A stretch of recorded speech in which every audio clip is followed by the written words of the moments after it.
Hello, baby. Welcome to the Smart People Podcast.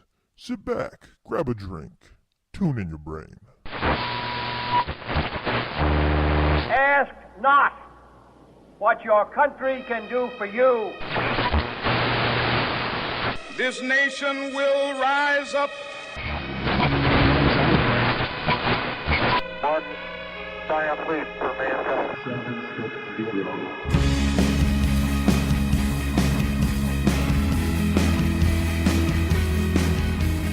Hey everybody, welcome to another episode of Smart People Podcast. I'm Chris Stemp. And I'm John Rojas. And I am 1 year older as of a few days ago. Oh, that's right. Happy birthday, buddy. Yep. So I'll let all of you listeners out there say happy birthday. Thank you very much. I'll accept cakes and cupcakes in the mail. And money. And money, obviously, but money through our Amazon widget. Look at that, plugging it already. I know, seriously. Bam. What an easy birthday present for somebody to give you. Just go to our website at smartpeoplepodcast.com, use our Amazon widget. They could actually buy you a birthday present and have the percentage come to us. I like it already. Look at that. I like it already. Yeah, bottom left-hand corner, just click on the Amazon symbol. You don't have to use the little search box, as we had to tell one of our listeners recently. Thanks, just click Mom. on the symbol, and we're going to try and make it more visible because it's super simple, and it's just an easy way to kick a couple bucks our way at no cost to you. Anyways, now that we got that out of the way, we can get into the meat of today's episode. Today we interview Bill Poundstone, William, if you want to be formal. Mr. Poundstone is best-selling author of 11 books. His book, Fortunes Formula, was Amazon editor's pick for #1 nonfiction book of 2005. He's written for New York Times, The Village Voice, Esquire, Harper's, The Believer, The Economist, Harvard Business Review. He's been on all these shows.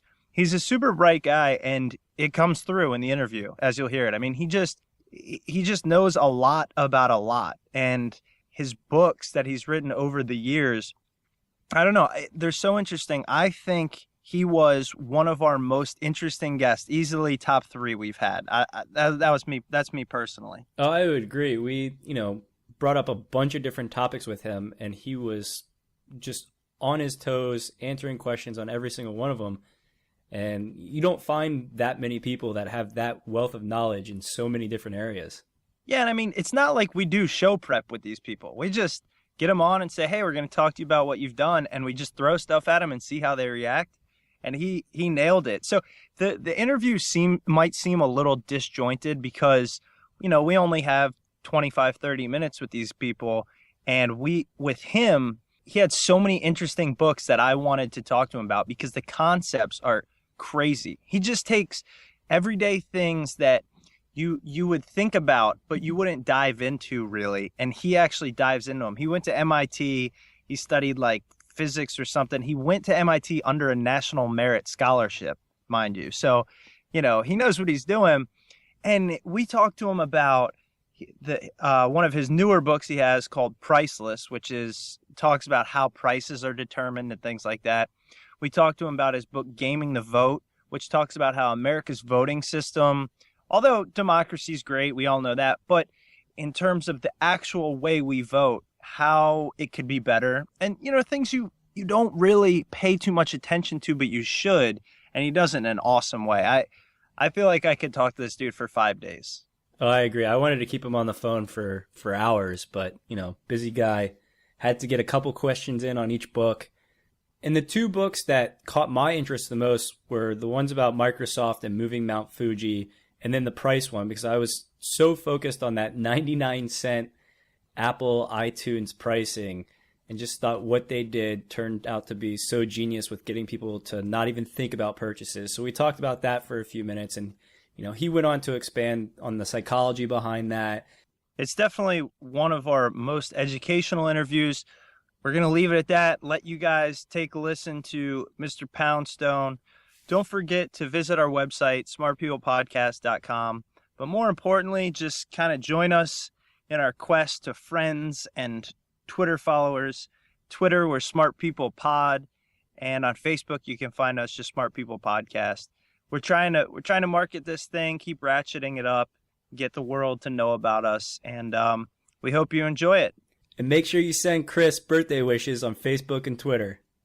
Yeah, you'll be a little late. Hey, it's a thought that counts.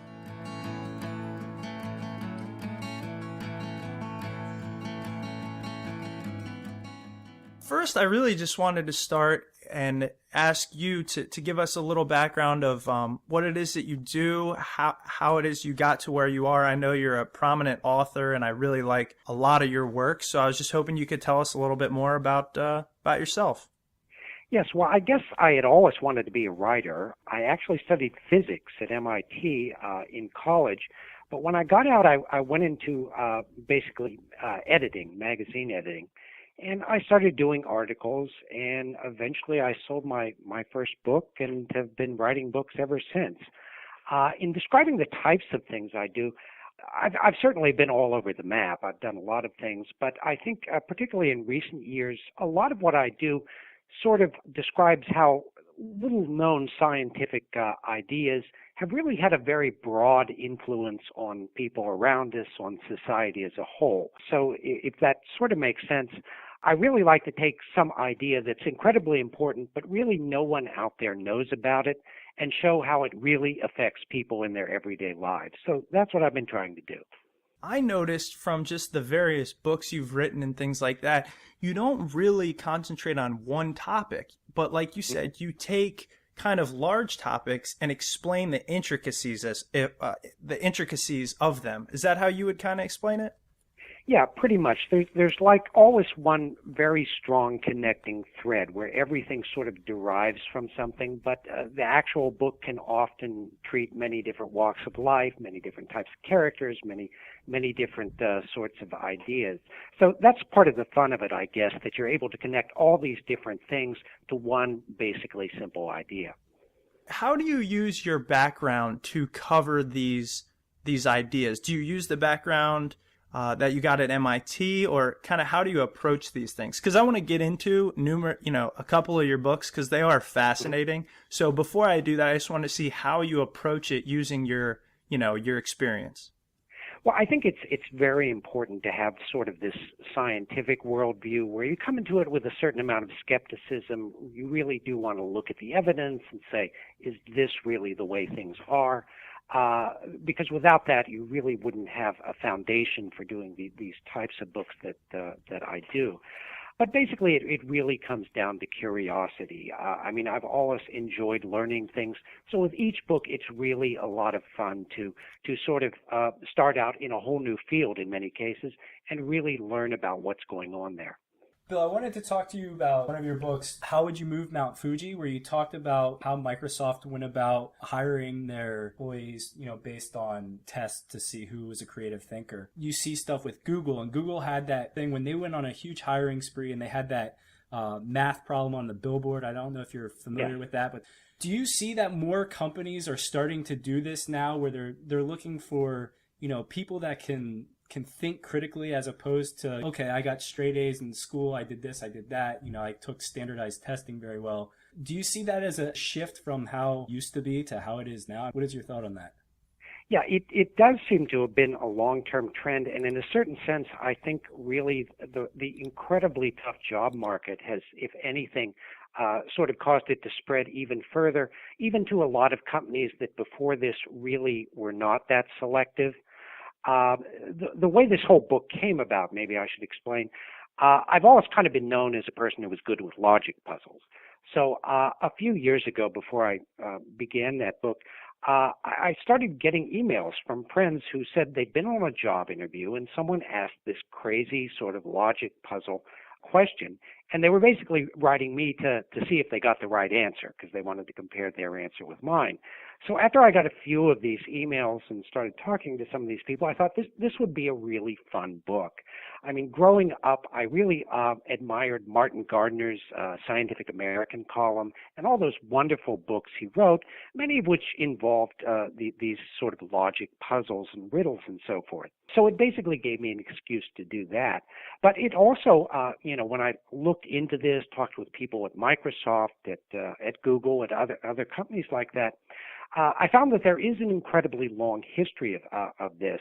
I traced it back to the very earliest part of Silicon Valley, where you had people actually, having job interviews where they would quiz people and time them with a stopwatch to see not only if you got the right answer, but how fast you could get the right answer.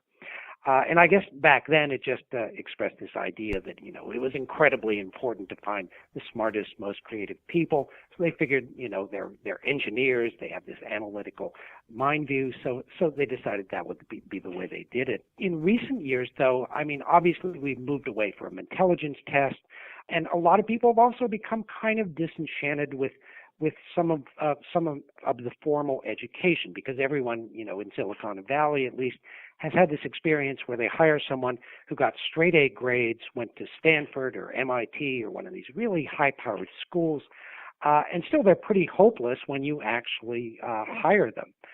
They're not necessarily good employees. It's not that they aren't smart, but somehow they just don't get along with people. They can't apply what they know to a particular novel situation. They're very good at regurgitating what they learned, but not in seeing connections between what they learned and this really novel type of situation. So I think that's really one of the reasons they started doing this.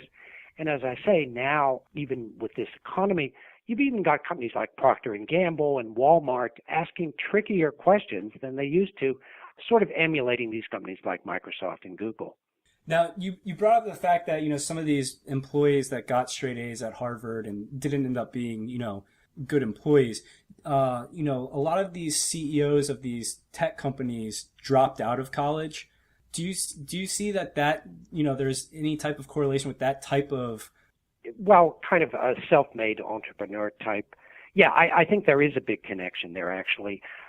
Bill Gates was very big on puzzles growing up, and he figured, you can learn more from that than you can from, what you actually did in college. Because, it's always hard to tell who their professor was, how much the professor helped them, what else was going on there, whether they were really inventing something on their own or just sort of following this very brilliant professor. So this is kind of an extra filter. It's another way of evaluating people. And at places like Google and Microsoft, they know that you can't tell everything from this, that, someone might have just heard these questions. They might have read my book and know, some of the questions that are being asked. It's just another way of getting information, and they like to sift together all these different sources of information. So in that sense, I think there is a pretty good rationale for it. All right, Bill, I wanted to move on. It's tough. I could talk to you all day about the books you have out, because the things you cover are so interesting, but I wanted to move on to Fortune's Formula, the untold story of the scientific betting system that beat the casinos in Wall Street. And I guess, numerous people are going to be unfamiliar with it, but just by reading the subtitle, they're going to want to know what you discuss. So first, I want to talk a little bit about that book, see if you could fill in our listeners, and then we'll kind of dive in a little bit more. Yeah, that actually did come from my college experience. When I was at MIT, Claude Shannon was still alive, and he was a professor there. He's, of course, the founder of information theory that really is the basis of computers and the internet and the whole digital world today. But there was a funny thing about him. No one ever saw him on campus. And when you asked why that was, you heard this story. It was said that he got the idea that he could use his information theory to make money in the stock market. And apparently he did make a fortune with his investments, and then he kind of used that wealth to drop out of the scientific world. It was said that he basically stayed home all the time and built, kind of weird machines and robots in his basement workshop. And there were also stories that, people who had seen his empty office at MIT said it contained large piles of uncashed checks because he couldn't bother to come in and cash all these dividend checks or something. So just remembering that, it seemed like it would be interesting to investigate that.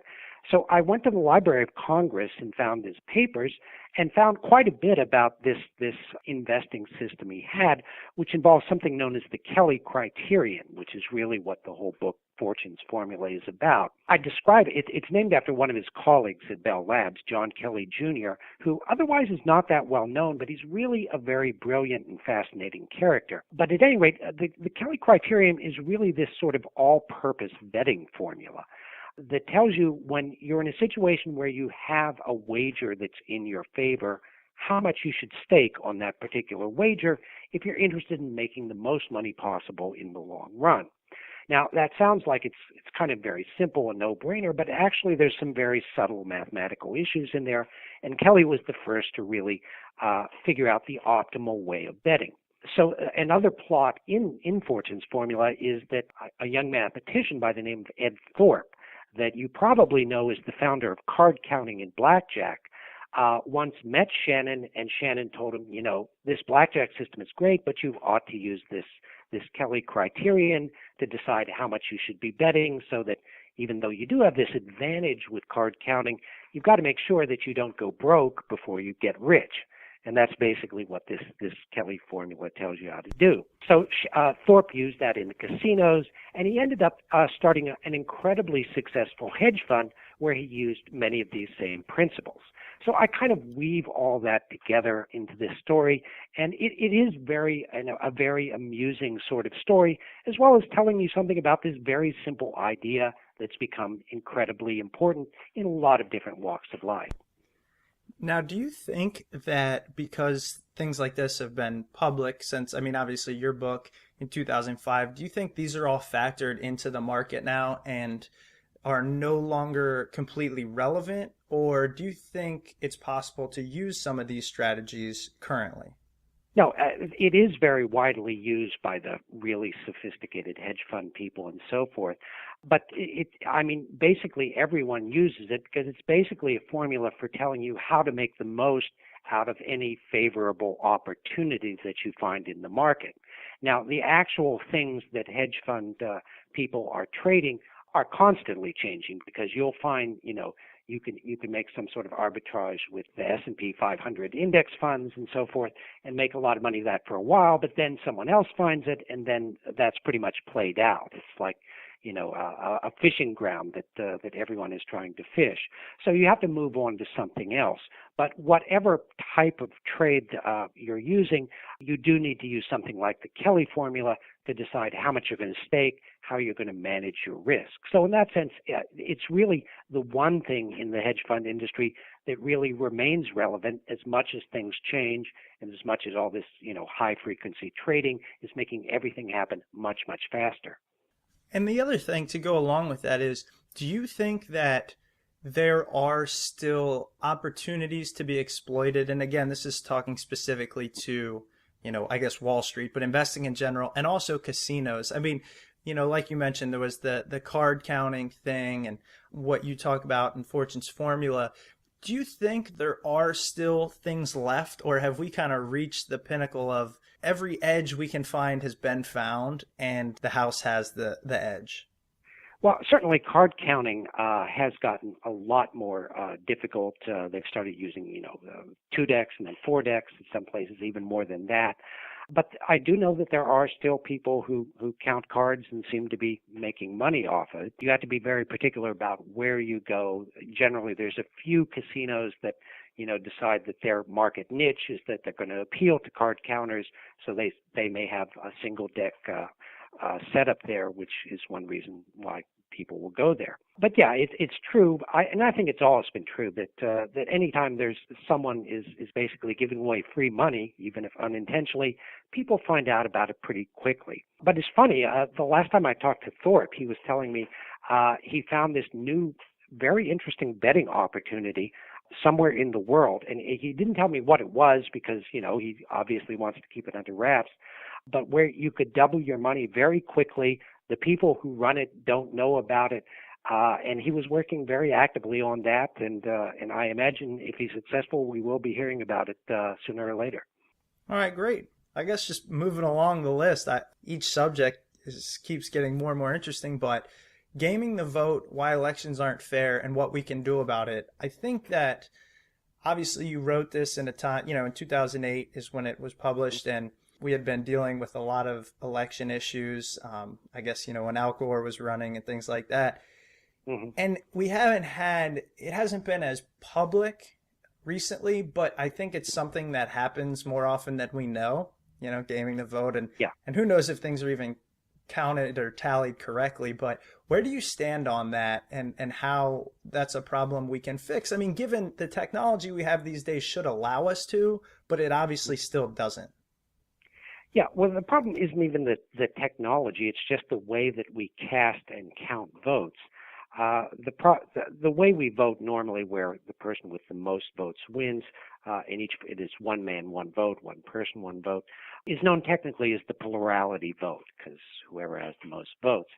But there's really a lot of problems with that mathematically, and that's been appreciated at least since the time of the Enlightenment in the 1700s. The problem is basically spoilers. Again, with Al Gore and Bush and Ralph Nader, if apparently Ralph Nader took away a lot of votes from Gore, that kept him from winning. And of course, we're seeing that now in the opposite side of the political spectrum, because they've got all these independent Tea Party candidates, and even if one of these candidates takes just 1% of the vote away from the Republican, that can lead to a Democrat winning. And you can show that this really doesn't make any sense. And I mean, if you explain it to people wherever they are on the political spectrum, they'll agree that it does make sense. But the problem is, what do you replace it with? Now, there's actually quite a few very, sensible ways of voting that are considerable improvements on what we've got. But the thing is, there's almost too many. And as I say in the book, there's been all this controversy among the various proponents of different voting systems. And I think that really is one reason why we really haven't made the change. If you could have every so-called expert saying, this is the way we should be voting, then I think maybe you could get people behind it. You could get politicians to say, we've got to reform our voting and this is important, so let's do it. But instead you've got some people saying you want approval voting, some people saying you want instant runoff voting, some people you want range voting, and there's many other options. So it is so complicated that it's really hard to know what you really should be doing. So one of the fun things in writing this book was that I got to talk with a lot of the proponents of the different voting systems, and I try my best at any rate to give the pros and cons of each of these systems so that the reader can hopefully come to a conclusion. I guess my overall question for this is going to be, do you think that we will eventually be able to fix voting in the United States? That's a good question. If it does happen, and in some ways it is, actually instant runoff voting has an organization behind it, Fair Vote, that is fairly well connected. It gets a certain amount of money, and they have had IRV, as it's called, instant runoff voting, being adopted by a number of local cities and municipalities. So there is a certain momentum behind that. Unfortunately, if you talk to the mathematicians, they'll tell you that instant runoff voting is a little better than what we've got now, but it's probably like the least good of the ones that are taken seriously, and other options like approval voting and range voting are actually better yet. But as you say, I mean, I think that demonstrates that it is not an impossible goal to get people to change the way they vote. It's just a matter of doing the groundwork, of educating people, and hopefully this book will be one way of trying to do that. Could you explain for those that don't know, and actually I'm not too familiar, but what instant runoff voting is? Okay, in instant runoff voting, instead of just saying, I vote for candidate A, you have to rank your favorite candidates. Like, this is my number one choice, this is my number two choice, this is my number three choice. And then they use that to decide who would win. So in other words, if your number one choice is someone who has very few votes, like, say, Ralph Nader in 2000, your vote would then be cast for your number two choice. And if that was Al Gore, your vote would count towards Al Gore. So in situations like that, it's actually a very good way of voting. It's not so good, though, when you've got like three or more types of very strong candidates. In those situations, it can be kind of capricious, as you can show in certain situations. And the problem is that there are really sort of unintended effects of almost any way of voting. Our two-party system is really an artifact of the way we vote, the plurality vote, because people know that it's basically only one of the two front runners who's going to win. So that's why we have these two powerful parties. And I think for that reason, the parties feel maybe a little threatened by instant runoff voting, by approval voting and range voting and these other options, because no one really knows how that would change things for our political parties, for our candidates, if we did adopt these new ways of voting.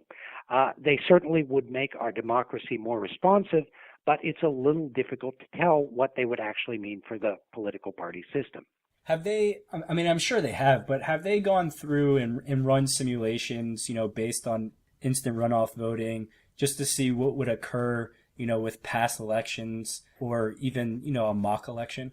Yes, very definitely. In fact, that's a very active level of research, and I do quite a bit of that in the book and show that I believe there's about 8 presidential elections where you can make an argument that the wrong candidate won.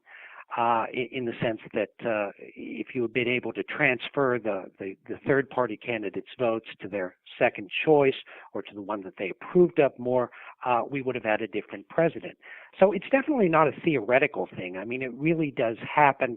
You can calculate maybe in about 10 to 15% of elections. So it's a pretty serious thing. You talk a little bit in your book about what we can do about it. Have you determined, or do you determine, the best steps we can take going forward? Well, I'm not sure the best steps just in terms of like what you should do in terms of what politicians to talk to, what people to talk to, whether this should be on the ballot. But there's very good evidence in terms of these simulations that the best system of all is something called range voting, where you basically score each candidate, like on a scale of 1 to 10, how much you like them. But there's a certain argument to be made that a simpler system called approval voting is probably, for a lot of purposes, almost as good, and it does have the advantage of being simpler to explain to people, and I think that's, a serious consideration as well. There are organizations promoting both of those ways of voting, but they don't have a whole lot of money, so, if I would encourage people out there to do something, I would say educate yourself on the various types of voting systems, and maybe think about volunteering or writing letters to congresspeople and so forth, maybe even sending a little money to some of these organizations. And now, I guess for the listeners that have made it this far, I want to reward everybody because your newest book, titled Priceless, which is about, fair value and things like that, the subtitle, The Myth of Fair Value and How to Take Advantage of It, is fascinating. I think something everybody's going to be interested in because you really dive into kind of how things are priced and why we react to prices the way we do. I mean, I know I found myself the other day searching on Amazon. I was looking for watches, and I was looking for the watch that they marked as the most expensive, yet it was priced down so much. So I found a watch that was initially marked at $1,000, priced down to $79. And without even caring about the watch, I was like, maybe I should buy that, And honestly, and that happened the other day. And that's why I was really excited to talk to you, because I kind of wanted to get a look at why does this happen? And I know you kind of go into the psychological aspect, which I'm really interested in, kind of behavioral psychology. So it was another thing I really wanted to kind of dive into this with you. Yeah, this was really a lot of fun to research because I think, we all can relate to this every day. But they basically found that there are a set of rather simple psychological tricks that can really cause you to change your opinion about whether something's a good price or a bad price or somewhere in between. And the one you just described, where they have something like a $1,200 watch marked down to $79 or some ridiculous discount, is actually something that's known as advertised reference pricing. And they've done actual experiments on that and found that it has an incredibly strong effect in motivating people to buy. Now, it's not that people aren't aware that this is some sort of come-on. I mean, if you ask them, they'll say they're very skeptical that it was really, worth $1,200, and, they figure it's, the price is good, maybe it's not that good. But that's what people say. And the thing is, in these studies, you have to look at what people actually do, what they choose to do with their money. And even though everyone says they don't pay attention to things like that, when you actually do the experiment, you find that people do. I mean, it does make a decision. It does motivate that decision to buy something. So that's why you see it an awful lot on Amazon and other retailers. And in fact, with the whole, online buying now, it makes it so easy to aggregate all this data and find out what sort of pitches work and what sort of pitches don't. So in the book, I go into a little about how they're using that data now to really, concoct the perfect price, the perfect pitch. And it's really something that we see all around us. I'm not sure if anybody's ever said this before, if you've said this before, and if you have, I apologize, but I'm starting to see that 99 cents might be the new penny. And the reason why the reason why I say this is I was having a conversation with Chris earlier today. I was trying to convince him to buy an iPhone app that I really liked, and he's like, "Oh, I'm not paying for it because it costs money. I only get the free apps." And my response was, "It's 99 cents. I don't even blink an eye at it anymore. Where I see an app that costs 99 cents, I'm like, oh, I'm downloading this." I'm not that cheap. It's just Yeah, there's definitely a lot of truth to that. In fact, the 99 cents price is kind of magical. There was a guy named Dave Gold who ran a liquor store in Los Angeles, and he had these really cheap wines that weren't selling. So he took all the really, dog wines and put them on the shelf and put a big banner over it saying, wines of the world, anything you see here, 99 cents. And they sold out almost immediately. But the funny thing was, some of the prices he had marked down from like $1.29 to 99 cents, but others had actually been on sale for cheaper prices, like for 79 cents. And even the 79 cents wine sold better at 99 cents. So this was so amazing that he started joking to friends, I ought to open a whole store where everything's 99 cents. And he did just that, and that really started this whole 99-cent store phenomenon. He's now got 250 stores in about half the country, and of course there's all these other knockoff-type stores also offering stuff for 99 cents. It is interesting, though, that there's been a lot of debate about whether that price really does have this kind of mystic impact on people.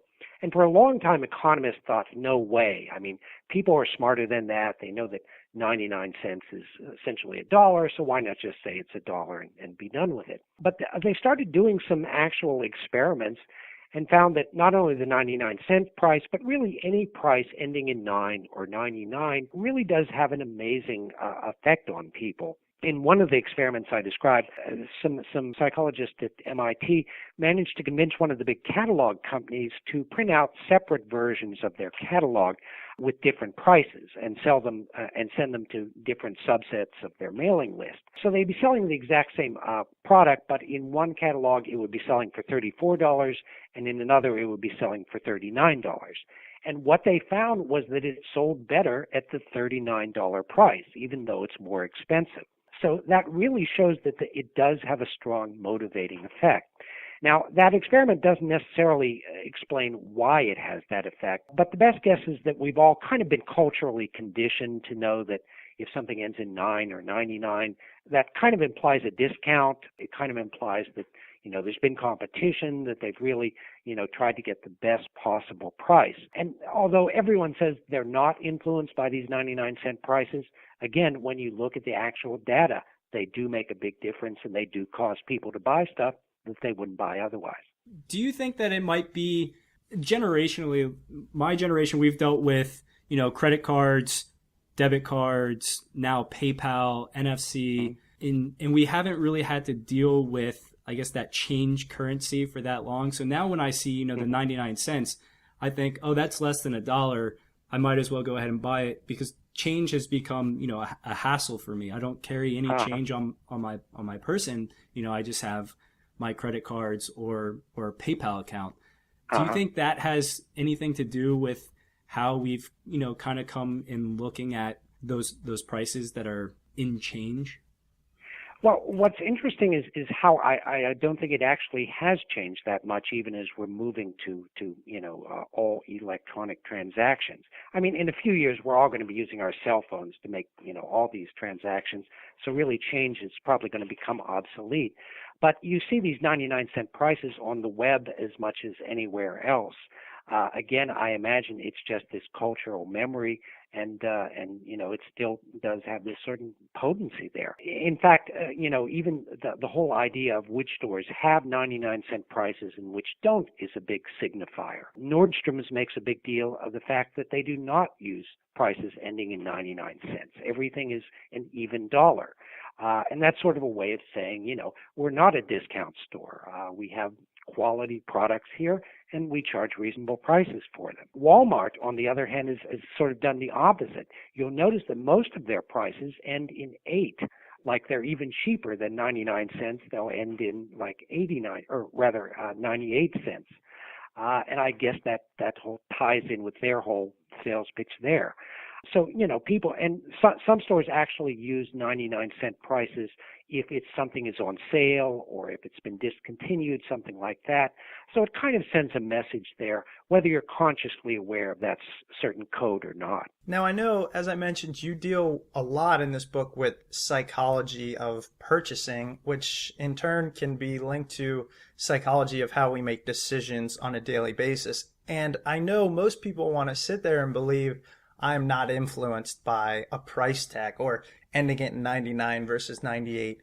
Did you have any kind of aha moments where you discovered that people are susceptible to pricing, or it doesn't even have to do with pricing, but anything in general in terms of purchasing or decision making that you thought really stuck out in your research?